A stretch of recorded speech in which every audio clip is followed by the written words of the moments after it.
Halo semuanya, welcome back to Chief Channel Car Information Program. Kali ini kita kepingin kepoin atau kepingin cari tahu.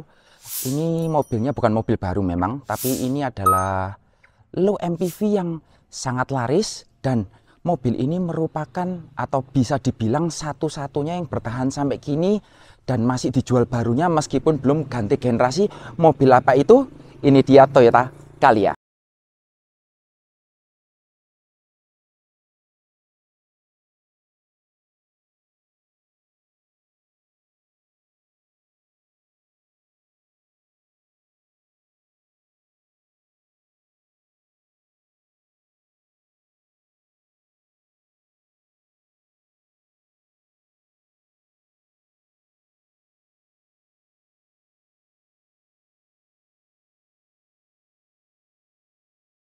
Daihatsu Sigra ini adalah low MPV yang sampai saat ini masih eksis, masih dijual barunya karena dia sudah nggak ada pesaingnya lagi. Jadi lawan yang sekelasnya yang masuk dalam konteks LCGC itu sudah discontinued. Bisa dibilang ya inilah satu-satunya LCGC 7-seater yang menurut saya sampai saat ini masih cukup menarik untuk kalian lirik meskipun ini model yang sebelum facelift. Karena kalau kita lihat dari awal keluar sampai hari ini, dia masih belum ganti generasi ya. Jadi masih facelift aja. Dan yang paling menarik adalah harganya. Untuk yang tahun 2016, kalian bisa dapatkan Toyota Calya itu di angka 100 jutaan kecil. Tapi tergantung kondisi dan transmisi yang kalian pilih. Untuk bagian depannya sendiri, kalau kalian lihat ini lampunya sudah Proji, ini sudah dimodifikasi. Jadi kalau lampu aslinya itu masih kristal multi reflektor, dan karena ini tipe yang paling tinggi, jadi dia bagian tengah ini ada aksen-aksen chrome seperti ini. Di bagian bawah sudah dilengkapi dengan fog lamp yang ada aksen chrome. Di bagian tengah ini juga ada aksen chrome-nya seperti ini. Oke, kalau kalian bisa lihat ke bagian atas, dia masih kelihatan tonjolannya seperti ini ya. Untuk washer kacanya masih belum ada teknologi apapun, belum ada TSS dan kawan-kawan, ya period korek lah ya. Oke, buat teman-teman yang kepingin tanya-tanya mengenai deposito atau kalian ingin buka tabungan, kalian pengen tanya-tanya mengenai obligasi reksadana, kalian bisa hubungi Cornelius. Nomornya kita cantumkan di bawah ini. Dan buat teman-teman yang suka dengan video kita, jangan lupa tekan tanda jempol ke atas, jangan lupa share video kita sebanyak-banyaknya, follow Instagram Chief Channel juga, subscribe channel kita, jangan lupa komen-komen di bawah dan aktifkan tanda lonceng notifikasi untuk mengetahui video-video terbaru dari kita. Oke, sebelum pindah ke bagian lainnya, kita pengen tahu apa yang ada di balik mesin ini. Oke teman-teman, ini dia mesin dari Toyota Calya. Dia menggunakan mesin 4 silinder dengan kode 3NRVE, menghasilkan tenaga 88 PS dengan torsi 108 Nm, menyalurkan tenaganya ke dua roda depan. Pilihan transmisinya ada dua, 5-speed manual atau 4-speed automatic, masih torque converter. Di bagian atas ini sudah dilapisi dengan peredam. Untuk ruangan mesin masih warna dasar, belum diwarna sewarna dengan bodi. Oke, mungkin itu aja di bagian mesinnya. Yuk sekarang kita pindah ke bagian samping. Ya, beralih ke bagian samping, pertama-tama kita mau lihat dimensinya. Mobil ini panjangnya nggak sampai 4,1 meter, lebarnya 1,6 meteran dengan tinggi 1,6 meter. Wheelbase-nya sendiri berada di angka 2525 mm. Memang mobil ini nggak terlalu panjang, tapi yang saya suka ini desainnya, ini pembagian kacanya dari depan, tengah sampai belakang ini rasanya proporsional semua ya. Kadang ada mobil yang jauh lebih besar dari ini, tapi pembagiannya kurang proporsional. Kalau menurut saya ini modelnya oke, proporsional, dan dia bentuknya pipih, agak kayak wagon. Dan yang saya suka lagi, meskipun ini adalah mobil LCGC, tapi handle-nya dia sudah model grip type yang seperti ini, nggak kayak lawannya yang sebelah yang sudah discontinued, dia masih model cungkil. Dan spionnya, karena ini tipe yang tertinggi, dia sudah ada lampu seinnya, sudah ada emblem dual VVTi juga. Untuk velg, ini velgnya sudah diganti. Jadi untuk velg aslinya itu dia ringnya ring 14, sedangkan ini sudah diganti dengan ring 15 dengan profile ban 185 60 ring 15. Yang di bagian depan sudah menggunakan rem cakram, tentunya dengan ABS, karena untuk Toyota Calya all type sudah menggunakan ABS. Di bagian belakang masih menggunakan rem tromol. Yuk kita pindah ke bagian belakang. Oke, beralih ke bagian belakang, kalian bisa lihat di belakang ini masih terlihat mirip-mirip ya. Jadi perbedaan utama dengan yang model facelift hanya di bagian chrome-nya sini, dia memanjang dari ujung kiri ke ujung kanan. Jadi kalian kalau pengen terlihat mobil kalian seperti model yang terakhir, kalian bisa ganti chrome-chromean yang ada di sebelah sini. Untuk lampunya sendiri period correct sampai sekarang juga masih belum ada yang menggunakan LED, semuanya masih bohlam. Dan karena ini adalah tipe yang G, jadi dia sudah dapat tambahan lampu di sebelah sini. Di bagian atas kita masih dapatkan antena yang short pull, tidak ada defogger, tapi sudah ada wiper, sudah ada washer belakang. Kemudian ada logo Astra Toyota di sebelah kiri dan di sebelah kanan ada logo Calya tipe G. Untuk bagian bumper sudah mendapatkan 2 titik parking sensor, ban serep ada di bawah, untuk knalpot ada di sebelah kanan. Oke, mungkin bagian belakangnya itu aja, masih cukup standar buat mobil ini, modelnya juga nggak aneh-aneh, tapi kalau boleh saya bilang sampai sekarang masih cukup enak dilihat, dan kalau kalian ganti garnisnya aja itu sudah terlihat jauh lebih kekinian. Oke, sekarang kita pengen lihat seberapa besar bagasi mobil ini. Seperti ini bagasi Toyota Calya ketika jok row baris ketiga dalam kondisi tegak. Kayaknya kecil tapi harusnya cukup lumayan, karena ini kita coba dengan galon. Kebetulan cuma ada 1 ya galonnya ini ya. Tapi kalau sungguhan bawa galon dengan kondisi jok row ketiga tegak, ini seharusnya masih bisa bawa 2 galon tambahan seperti ini. Kurang lebih, jadi kelihatannya kecil tapi cukup lumayan lah. Cukup untuk bawa barang belanjaan sehari-hari. Golf bag mungkin juga bisa, terus kemudian untuk gym bag pasti muat lah ya, atau mungkin koper yang cabin size lah. Kalau kalian merasa masih kurang besar, kalian bisa lipat jok baris ketiga. Oke, tarik tuas sebelah sini juga. Oke, kalian bisa lipat seperti ini dan cantolkan ini supaya nggak jatuh-jatuh ke belakang. Seperti ini kapasitas bagasi yang bisa kalian dapatkan ketika jok baris ketiga dilipat. Sayangnya nggak bisa lebih luas lagi karena ini pelipatannya ke depan. Jadi ya seperti ini aja yang bisa kalian dapatkan. Kalian bisa bawa barang yang agak tinggi tapi nggak bisa bawa barang yang terlalu panjang. Oke, sekarang kita pengen kepoin interiornya. Seperti biasa sebelum masuk kita mau lihat, ya pastinya bahan door trim semua masih hard plastik.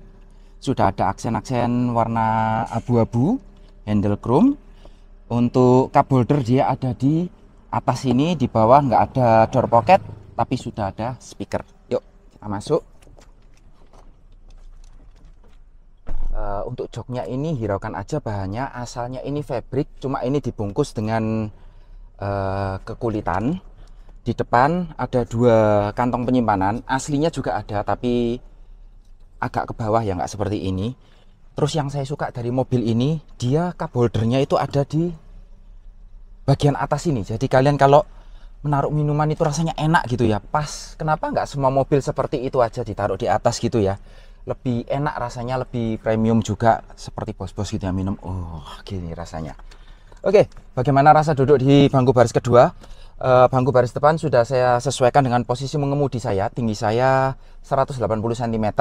Yang saya dapatkan di sebelah sini, kalian bisa lihat ini masih ada 4 jari press ya, 4 jari pas untuk legroomnya. Untuk headroomnya sendiri ini kurang lebih juga 4 jari. Duduknya sendiri ini joknya lumayan tinggi, jadi masih cukup oke lah. Kurang dikit aja, dikit banget sih. Kurang dikit banget nopang paha, tapi sudah cukup oke lah. Di bagian bawah ini kaki kalian juga masih bisa masuk ke kolong jok depan. Ini di bagian tengah ada gundukan tapi cuma sedikit banget. Ada 12 volt soket di tengah sini. Kemudian untuk bagian atas kita dapat lampu yang model kayak kijang jadul ya.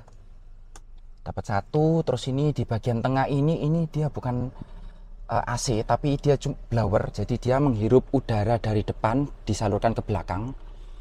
Modelnya saya agak kurang suka sih seperti ini ya, kayak kurang gimana gitu ya, kurang proper AC gitu, tapi cukup lumayan lah membantu supaya udara dingin dari depan itu bisa tersalur ke belakang.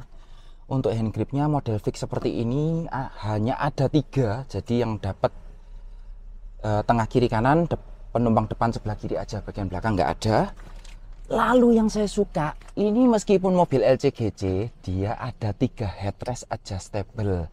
Please ya, tolong mobil-mobil yang kelasnya katanya di atasnya ini, tapi headrestnya masih 2. Please, ini untuk keamanan dan kenyamanan penumpang baris kedua. Jadi tolonglah ditambahkan.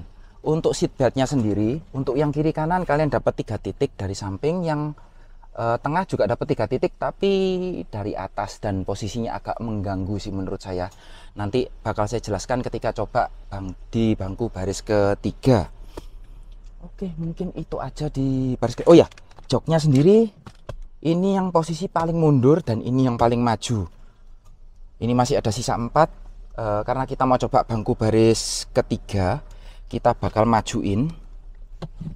Oke lah, ini kita sisakan 1 jari lah, 1 jari. Kita bakal lihat seperti apa di row ketiga, tapi saya tidak berekspek banyak karena saya tahu ini mobil ini panjangnya tidak sampai 4,1 meter dan saya tingginya, mohon maaf, di atas rata-rata ukuran orang Indonesia. Jadi kalau kalian yang tingginya nggak seperti saya, mungkin mobil ini akan berasa jauh lebih lega dibandingkan dengan saya. Oke, sekarang kita coba di bangku baris ketiga. Oke, seperti saya katakan tadi, saya nggak expect banyak dari mobil ini untuk row bangku baris ketiga dengan tubuh setinggi saya. Kalian bisa lihat, ini tadi depan sudah tinggal 1 jari. Ini benar-benar harus, apa ya orang bilang ini ya, harus kakinya buka banget. Ini pun sudah nyentuh, dan ini kalau mungkin ditutup kayaknya nggak cukup ya, ini masih lebih dikit. Posisi duduknya sendiri agak jongkok karena ini lantainya joknya agak rendah. Kemudian untuk kepala sendiri ini kalian bisa lihat, ini kepala saya udah nyentuh atap tapi ini masih belum nyentuh headrest, jadi kepalanya nggak ada ruang tersisa, mentok ke atas. Dan ini yang agak mengganggu buat saya sih, tapi saya acungi jempol untuk penumpang tengah ini dapat seatbelt 3 titik, tapi agak mengganggu. Jadi kalian bisa lihat ini pandangannya ketutup seperti ini. Terus di bagian samping ini juga mengganggu karena termakan oleh ini ya, seatbelt ya. Kenapa nggak ditaruh yang di atas sekalian? Kenapa harus membentang-bentang seperti ini? Padahal untuk kacanya sendiri ini, untuk mobil dengan dimensi seperti ini, ukuran kacanya cukup bagus, jadi nggak terlalu klaustrofobik ya. Di bagian belakang juga sudah dapat seatbelt 3 titik. Di bagian kiri kanan dapat 1 cup holder dan 1 ruang penyimpanan terbuka. Memang belum ada 12 volt socket apalagi USB ya, colokan USB. Sudah dapat 2 headrest yang adjustable, dan untuk sandarannya sendiri ini nggak bisa diatur-atur, jadi fix, kalian terima apa adanya seperti ini. Oh ya, untuk yang model sebelum facelift ini ada yang saya suka. Jadi di bagian atapnya ini warnanya masih terang seperti ini ya. Memang kalau terang seperti ini kabinnya terasa lebih lega, lebih luas, tidak klaustrofobik, tapi kekurangannya dia mudah kotor. Jadi untuk masalah warna ini preferensi ya. Oke, mungkin itu aja untuk bagian belakang. Sekarang kita bakal coba lihat di bagian pengemudinya. Yuk. Beralih ke bagian depan. Jadi door trim masih sama, modelnya polos, masih bahan plastik keras semua, ada aksen abu-abu, handle chrome, dan ini untuk power window ada di sebelah kanan, yang all auto hanya sebelah kanan depan. Nah, ini kenapa kok ditutup? Jadi mobil ini baru aja ganti kaca film, jadi masih belum boleh dibuka-buka. Kalau kalian tadi lihat mungkin ada tisu-tisu putih, ini baru ganti kaca film, jadi masih diganjel-ganjel. Nah, barangkali yang lihat video ini, siapa tahu ada yang mau kasih kita sponsor kaca film, boleh juga. Nanti bisa DM di Instagramnya Chips Channel. Oke, lanjut lagi. Di bagian bawah ada speaker, ada cup holder dan door pocket. Di samping sebelah kanan sini ada pengaturan untuk electric mirror tapi belum electric retract, dan ada penyimpanan terbuka seperti ini. Ada 2 ya, jadi atas dan bawah. Oke, yuk kita masuk aja. Sekali lagi untuk joknya ini, mohon maaf, ini kan dibungkus, jadi untuk aslinya itu seperti ini, warnanya coklat berbahan fabric seperti ini. Dan yang lucu, yang saya suka dari mobil ini lucu banget loh. Ini parking brake-nya ini modelnya seperti tuas transmisi otomatiknya mobil ini. Nice banget sih. Oke, Sekarang kita lanjut di bagian dashboard, semuanya masih berbahan plastik keras. Di bagian atas ini ada kisi-kisi AC. Ini fungsinya untuk mempercepat aliran udara supaya bisa dihisap oleh blower yang ada di belakang sini. Jadi dia posisinya naik ke atas gitu ya. Terus untuk warna dashboardnya sendiri ini ada dual tone ya. Jadi ada warna coklat-coklatnya seperti yang di door trim di pintu depan. Jadi untuk pintu belakang polos hitam aja, kalau yang di depan warnanya coklat dan hitam. Untuk head unitnya sendiri ini masih bawaan orinya pabrik, double din seperti ini. Ini ada slot untuk USB, ada slot untuk USB dan aux. Kemudian untuk pengaturan AC-nya sendiri, ini masih standar banget ya. Jadi cuma bisa open close air. Terus kalian bisa setel kalian pengen dingin seberapa, juga untuk speed fan-nya aja. Setirnya masih polos, jadi belum seperti yang model facelift sudah ada tombol-tombol untuk pengaturan audio. Ini masih polos saja, dan setirnya kalian dapat apa adanya seperti ini, nggak bisa kalian atur tilt maupun teleskopik. Di sebelah kanan ini untuk pengaturan lampu dan fog lamp yang sudah terintegrasi. Di sebelah kiri ini untuk pengaturan wiper. Kemudian untuk soal safety, mobil ini sudah dilengkapi dengan dual airbag. Di bagian sebelah kiri sudah ada glove box yang cukup besar. Di bagian tengah sudah ada 12 volt socket, tempat penyimpanan terbuka. Di bagian atap sendiri sudah ada dua sun visor, ada cerminnya tapi nggak ada penutupnya. Masih belum ada card holdernya. Di bagian tengah kalian dapat lampu seperti ini. Ini lucu ya, mengingatkan kita pada mobil-mobil tahun 90-an. Untuk spion sendiri ini sebetulnya model fix ya, belum day night, tapi ini sudah ditambahkan kamera seperti ini. Oke, mungkin yang dirubah dari mobil ini cuma tambah ini ya, ada tweeter ya. Oke, terus untuk speedometernya sendiri kalian bisa lihat ini masih analog. Untuk informasinya ada sisa jarak berkendara, full konsumsi BBM, ini ada mode eco atau mode yang non eco gitu aja. Terus odometer, trip A, trip B, konsumsi BBM rata-rata, kembali lagi ke sisa jarak tempuh seperti itu. Oke, mungkin untuk bagian interior itu aja. Yuk sekarang kita coba bawa mobil ini jalan. Oke teman-teman, sekarang kita udah ada dalam Toyota Calya, kita lagi coba jalan. Yang pertama saya rasakan ini joknya ini commanding ya. Jadi jok ini masih belum bisa kalian atur tinggi rendahnya. Cuma bisa kalian atur sliding dan recliningnya. Dan ini rasanya cukup commanding. Terus visibilitas ke depan yang saya rasakan ini cukup bagus. Samping kiri kanan cukup bagus. Pilar A-nya cukup tipis jadi meminimalkan blind spot. Di bagian belakang visibilitasnya juga oke, cuma yang sedikit kurang ini spionnya ukurannya agak kecil ya, memang untuk standarnya Calya ataupun Sigra ya. Jadi untuk view ke belakang kalau dari spion ini masih cukup, tapi andai kata bisa sedikit lebih besar itu akan lebih bagus lagi. Terus posisi untuk mengemudinya kita nggak bisa berharap banyak karena setirnya sendiri nggak bisa diatur, jadi ya kalian terima apa adanya. Tapi masih oke lah untuk mobil sekelas LCGC dengan harga budget ini, posisinya masih cukup oke. Kalian bawa jarak jauh juga nggak cepat pegel karena mungkin joknya cukup tinggi ya, jadi paha kalian tertopang dengan baik. Cuma memang sayang joknya ini model pocong, dan kalau kalian bisa lihat ini kepala saya nggak tersangga. Mungkin kalau tinggi kalian sekitar 170-an ini masih oke lah. Tapi kalau untuk orang setinggi saya 180 cm ini kurang menyangga dengan baik. Terus bagaimana road noise-nya? Terus terang mobil ini sudah ditambahin peredam oleh pemiliknya, tapi yang saya rasakan ini road noise-nya masih cukup terdengar ya. Mungkin kalian yang punya Calya juga, kalian boleh komen-komen di bawah seperti apa rasanya road noise dari Toyota Calya. Juga untuk samping-samping ini karena sudah ditambahi peredam, Ini kita coba, tadi ada truk lewat, ada sepeda motor lewat, jadi suaranya sudah teredam dengan cukup baik. Cuma memang tinggal road noise aja sih ini.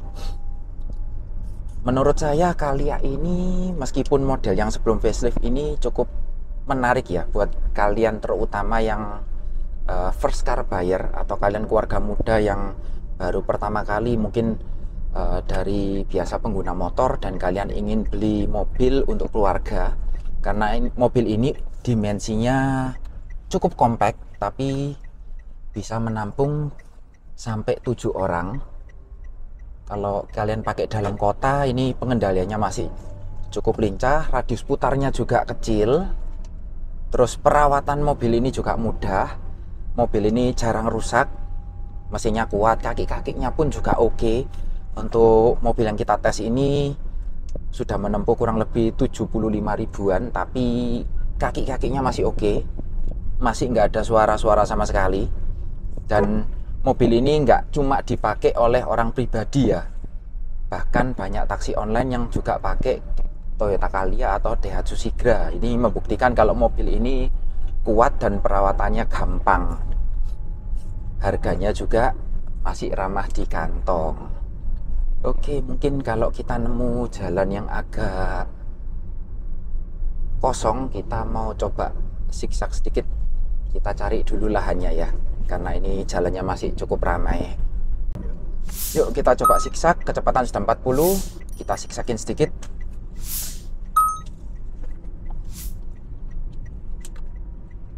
Oke, ya memang kita nggak bisa berharap yang banyak karena mobil ini juga belum dilengkapi dengan stability control, tapi masih cukup oke lah. Limbung tetap kerasa karena suspensinya mobil ini dibilang keras juga enggak, empuk juga enggak. Plus mobil ini harus menampung 7 orang dan bobot yang kalau nggak salah di bawah 1 ton ya teman-teman. Kalau ada yang tahu coba komen di bawah. Jadi untuk menemukan racikan yang pas itu cukup susah. Menurut saya ini sudah cukup oke, meskipun ada limbung tapi masih cukup terkontrol. Apalagi ini kan mobil keluarga, mobil 7 penumpang, jadi harusnya sih bukan untuk kebut-kebutan, bukan untuk pengendalian yang ekstrim, tapi untuk membawa keluarga ini sudah cukup oke. Dan memang banyak ya, kalau kalian sudah bisa lihat di video-video yang lain atau ya di review-review channel YouTube yang lain, banyak yang bilang kalau diisi 7 penumpang ambles. Ya memang itu nggak bisa dipungkiri karena bobot mobil ini yang cukup ringan, plus mobil ini ukurannya compact dan harus mengangkut 7 orang. Jadi kalau suspensinya dibuat keras, ketika kalian isi 1, 2 atau 3 orang itu bakal mengganggu kenyamanan. Dengan racikan yang seperti saat ini kita 3 orang ya, ada 3 orang dalam mobil. Ini yang saya rasakan cukup oke. Tadi kita juga sempat melewati beberapa polisi tidur, itu juga nggak mantul-mantul. Jadi ya oke lah, ini mobil budget yang dibilang nyaman juga enggak, dibilang nggak nyaman juga enggak. Jadi dalam taraf oke, dengan perawatan yang mudah, harganya murah, dengan fitur yang cukup, nggak berlebih tapi sudah memenuhi kebutuhan standar kalian, seperti pengaturan spion yang sudah elektrik, kemudian paling nggak sudah ada AC, terus power window juga sudah ada di keempat pintunya. Kan ada tuh ya yang merek sebelah yang sudah discontinued, itu awal-awal keluarnya itu cuma 2 di depan aja yang menggunakan power window, yang di akhir kemudian di akhir masa hidupnya sudah 4, memang sudah power windownya sudah 4, tapi di sebelah kanan ini cuma disediakan 1 tombol, jadi driver hanya bisa mengendalikan power windownya driver, sedangkan ini di bagian driver kalian sudah bisa mengendalikan semua power window. Oh iya teman-teman, ada satu fitur yang cukup berguna dan hampir kelupaan saya jelaskan karena keenakan nyetir dari tadi. Di bagian tengah sini ini ada seperti armrest kecil yang bisa kalian pakai buat naruh tangan kalian seperti ini. Ini seharusnya kalau kalian punya yang transmisi otomatis bakal lebih nyaman lagi sih. Cuma memang untuk yang transmisi otomatis beberapa kali kita dengar dari teman-teman yang menggunakan Sigra atau Kalia itu kalau ditanjakan tarikannya lemot banget, atau bukan lemot sih, lebih tepatnya itu hampir ndak kuat nanjak. Mungkin buat teman-teman yang punya Kalia atau Sigra yang transmisi otomatis, kalian bisa komen-komen pengalaman kalian gimana rasanya bawa Kalia atau Sigra yang bertransmisi otomatis di jalan-jalan pegunungan.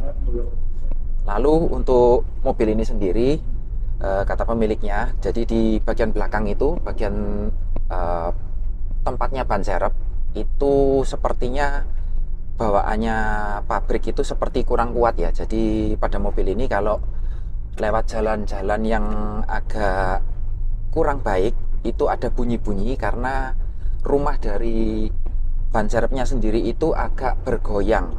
Mungkin teman-teman yang punya Kalia atau Sigra, kalian bisa komen-komen di bawah solusinya seperti apa dengan biaya yang tentunya harus murah.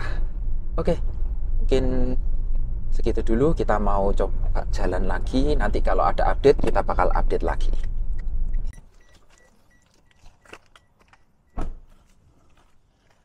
Oke teman-teman, demikian kesan-kesan singkat kita mengenai Toyota Calya. Menurut saya ini mobil yang patut kalian pertimbangkan, terutama bagi kalian keluarga muda atau kalian first car buyer, karena mobil ini memiliki fitur yang cukup dan mobil ini bisa menampung 7 orang penumpang. Tentunya harus disesuaikan, mungkin bukan orang yang sebesar saya kalau mau bisa muat sampai 7 penumpang.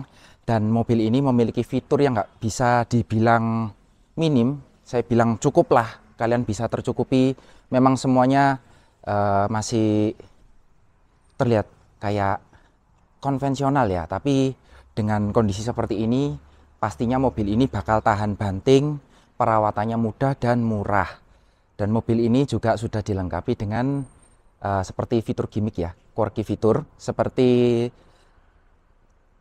triple turn signal. Juga kalian kalau misalkan masukkan gigi mundur dan menyalakan wiper belakang akan otomatis nyala. Biasanya dua fitur ini kita temukan di mobil yang non LCGC, tapi sudah ada di Toyota Calya ini. Menurut saya itu fitur yang cukup menarik ya untuk mobil kelas LCGC. Oke, untuk teman-teman yang punya mobil Toyota Calya atau Daihatsu Sigra, kalian yang memelihara mobil tersebut, kalian bisa komen-komen di bawah mengenai pengalaman kalian. Terima kasih sudah menonton video ini sampai akhir. Saya Christian, mohon maaf apabila ada salah kata-kata atau salah perbuatan atau sesuatu yang kurang berkenan bagi kalian. Sampai jumpa di video berikutnya.